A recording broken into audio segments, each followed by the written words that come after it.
Assalamualaikum warahmatullahi wabarakatuh. Perkenalkan, saya Febrilia Madjima Putriati, mahasiswi program studi Teknik Geofisika Universitas Syah Kuala dengan NPM 1904 1070 142. Pada kesempatan kali ini, saya akan menjelaskan materi dalam mata kuliah Geodinamika, yaitu Hidrogeologi. Hidrogeologi adalah bidang ilmu yang menghubungkan antara material geologi dan proses maupun aktivitas air, khususnya air tanah, dan termasuk bagian dari hidrologi yang mempelajari distribusi dan gerakan aliran air di dalam tanah ataupun batuan pada bagian kerak bumi dan umumnya pada akuifer. Studi hidrogeologi ini meliputi berbagai bentuk air serta menyangkut perubahannya, antara lain dalam keadaan cair, padat, gas, dalam atmosfer, di atas dan di bawah permukaan tanah, distribusi, penyebaran, aliran, dan sebagainya.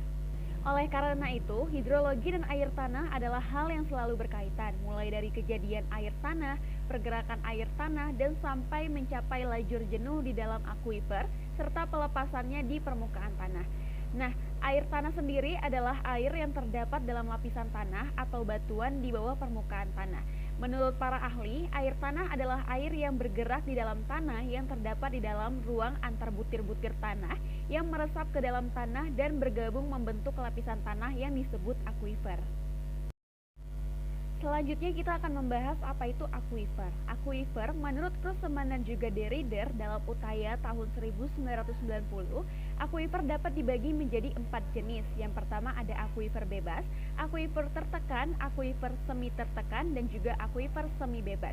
Akuifer bebas adalah akuifer yang memiliki lapisan di atasnya mempunyai permeabilitas yang tinggi sehingga tekanan udara di permukaan air sama dengan atmosfer.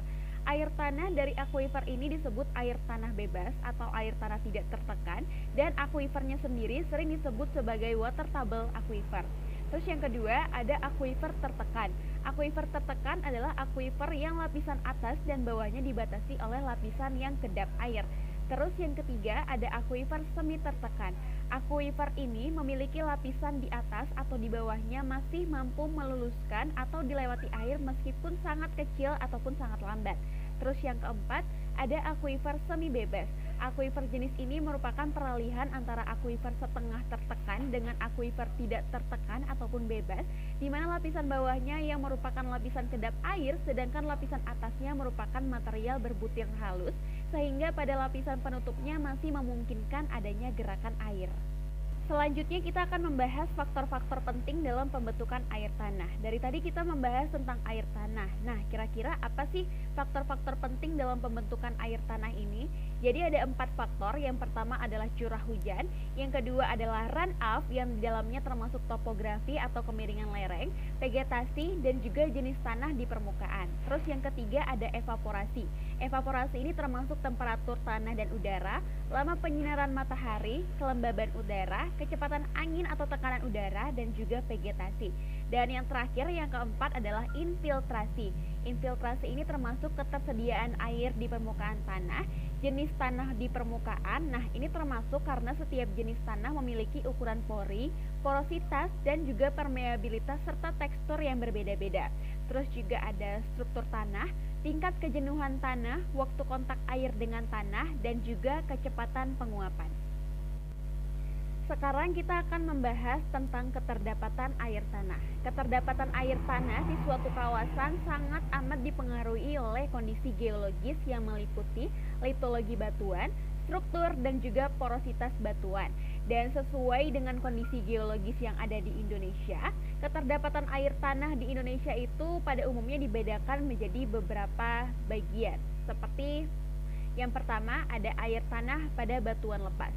Pada umumnya batuan lepas ini berasal dari batuan induk berumur kuarter dalam bentuk endapan aluvial yang terdiri dari material lepas berukuran kerikil, pasir lanau atau lempung dengan sifat kelulusan yang cukup baik untuk mengalirkan air tanah. Sebaran air tanah pada jenis batuan lepas ini umumnya terdapat di daerah pantai, cekungan antar gunung, dan juga lembah-lembah sungai. Dan yang kedua ada air tanah pada batuan vulkanik kuarter. Batuan vulkanik yang berumur kuarter umumnya berbentuk sebagai gunung api yang banyak tersebar di Indonesia. karena resapan berada di bagian atas, yaitu di daerah puncak dan bagian kaki gunung, di mana merupakan tempat air hujan meresap ke dalam tanah dan meresap dalam akuifer yang alirannya tergantung dari sifat kelulusan batuannya. Aliran air tanah pada batuan vulkanik kuarter dapat melalui ruang antar butir maupun rekahan, seperti halnya pada air tanah di batuan lepas. Air tanah pada batuan vulkanik merupakan sumber air tanah yang mempunyai potensi tinggi, sedang potensi air tanah yang tersimpan pada batuan vulkanik tersier itu sangat rendah. Yang ketiga adalah air tanah pada batuan karbonat. Batu gamping dan dolomit merupakan batuan karbonat yang paling banyak tersebar di Indonesia. Di beberapa tempat, batu gamping berkembang menjadi batu gamping karst, yaitu batu gamping yang memiliki akuifer yang cukup baik setelah batuan vulkanik dan juga endapan aluvial. Keterdapatan air tanah pada batu gamping ditentukan oleh kesarangannya, sehingga air tanah pada jenis batuan ini tersebar tidak merata dan potensinya terutama tergantung pada intensitas lubang-lubang pelarutannya. Dan yang keempat atau yang terakhir adalah air tanah pada batuan padu. Batuan padu pada umumnya mempunyai sifat kelulusan air tanahnya rendah. Air tanah ini nantinya akan mengisi celahan, rekahan, dan bidang lapisan dari batuan tersebut. Keterdapatan air tanah pada jenis batuan ini relatif sangat kecil. Hubungan sifat batuan dengan air tanah. Sifat batuan yang berhubungan dengan keberadaan air tanah yaitu adalah porositas dan juga permeabilitas. Porositas sendiri adalah perbandingan antara isi ruang antar butir dengan total isi suatu material. Sedangkan untuk permeabilitas adalah kemampuan suatu lapisan batuan untuk dapat dilalui suatu cairan yang dinyatakan dengan M per hari. Hal penting yang berhubungan dengan mudah tidaknya suatu cairan mengalir dalam suatu massa batuan adalah permeabilitas. Batuan dikatakan permeabel apabila air atau cairan lainnya dapat meresap dari permukaan atas ke bawah. Konduktivitas hidrolik atau dalam simbol ini adalah K, merupakan suatu parameter dalam aliran air melalui media berpori yang menyatakan laju kelulusan air per satuan luas penampang media yang dilalui. Harga K itu dinyatakan dalam persamaan berikut ini. Potensi air tanah. Potensi air tanah adalah banyaknya air tanah yang berasal dari curah hujan dan aliran air tanah yang berasal dari daerah aliran sungai. Yang dalam artian lain, potensi air tanah ini juga dapat diartikan sebagai kuantitas dari air tanah yang dapat dipergunakan manusia untuk keperluan hidupnya dengan teknologi pengambilan yang tidak menyebabkan terjadinya kerusakan lingkungan dan juga kelangkaan air tanah. Keberadaan air tanah di alam terdapat pada suatu lapisan pembawa air atau biasa disebut akuifer yang penyebarannya itu tidak dapat dipengaruhi oleh batas wilayah administrasi, kepemilikan maupun fungsi penggunaan lahan. Lapisan pembawa air atau akuifer ini meliputi daerah pengimbuhan dan juga daerah pengaliran serta daerah luah yang membentuk suatu sistem cekungan air tanah. Nah, tadi kita sempat menyinggung tentang imbuhan dan juga luahan air tanah. Kira-kira apa sih imbuhan dan luahan air tanah itu? Jadi, daerah imbuhan air adalah daerah resapan air yang mampu menambah air tanah secara alamiah pada suatu cekungan air tanah. Pengertian tersebut menunjukkan bahwa tidak semua daerah yang mampu meresap air hujan ke dalam tanah itu dinamakan daerah imbuhan.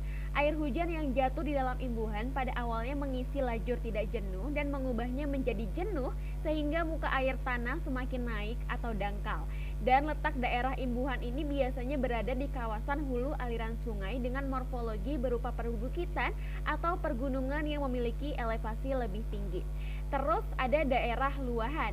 Daerah luahan air tanah adalah daerah keluaran air tanah yang berlangsung secara alamiah pada suatu cekungan air tanah. Letak daerah luahan biasanya berada di daerah hilir dengan morfologi berupa dataran rendah. Penentuan batas antara daerah imbuhan dan juga daerah luahan sangat penting dalam melaksanakan upaya konservasi air tanah. Prinsip keseimbangan air tanah berkaitan erat dengan aspek keseimbangan dari dua komponen yaitu imbuhan dan juga pendayagunaan atau luahan air tanah. Sekian penjelasan saya tentang hidrogeologi dan juga air tanah. Jika ada kesalahan mohon dimaafkan. Wassalamualaikum warahmatullahi wabarakatuh.